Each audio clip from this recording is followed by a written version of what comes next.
আজকেও চলে এসেছি তোমাদের সাথে একটা সহজ রেসিপি শেয়ার করবার জন্য।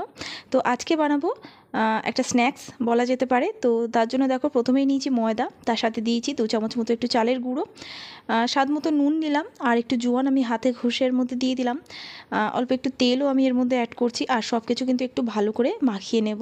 তো এখানে মাখানো হয়ে গেছে, এর মধ্যে অল্প অল্প করে আমি জল অ্যাড করব, করার পরে একটা ডো বানিয়ে নেব।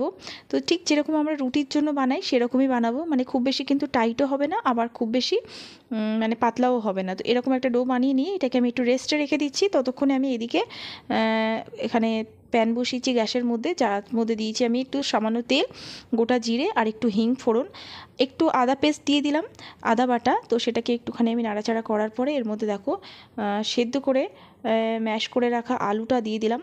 ভালো করে দেখো মিশিয়ে নিচ্ছি একটু।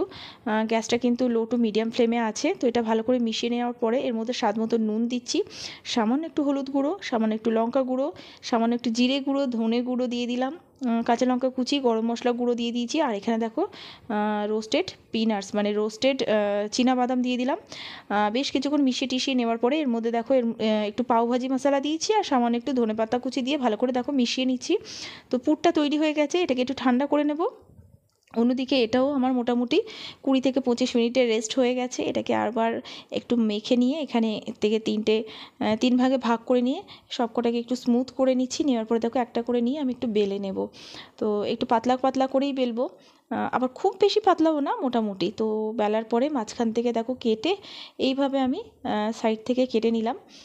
আর এদিকে যে আলুর পুরটা বানিয়েছি, তো এটাও মোটামুটি একটু ঠান্ডা হয়ে গেছে। তো এটার থেকে আমি ছোটো ছোটো একটু বল বানিয়ে নিচ্ছি যাতে সুবিধে হয়। তো দেখতেই পাচ্ছ লেচিগুলোর মধ্যে একটুখানি ওই আলুর পুরটা দিয়ে দিলাম, আর সাইডগুলোতে একটু জল লাগিয়ে এটাকে একটু রোল করে নিচ্ছি। তো খুব সহজেই করা যায়। তো দেখতেই পাচ্ছ একটা করে নিলাম, মানে বানিয়ে নিলাম। তো আরও একটা আমি দেখিয়ে দিচ্ছি। সাইডগুলোতে একটু জল লাগিয়ে এটাকে জাস্ট একটু রোল করে নেওয়ার পর যে দুটো সাইড আছে সেটাকে কিন্তু আমি বন্ধ করে দেবো অবশ্যই। তো দুটো সাইড এখানে আমি বন্ধ করে দিচ্ছি, আর এখানে সবগুলো এইভাবে কিন্তু আমি বানিয়ে নেব। তো দেখতেই পাচ্ছ সবগুলো বানানো হয়ে গেছে, খুব সহজে বানানো যায়। তো এখানে দেখতেই পাচ্ছ তেলটা গরম করতে দিয়ে দিয়েছি।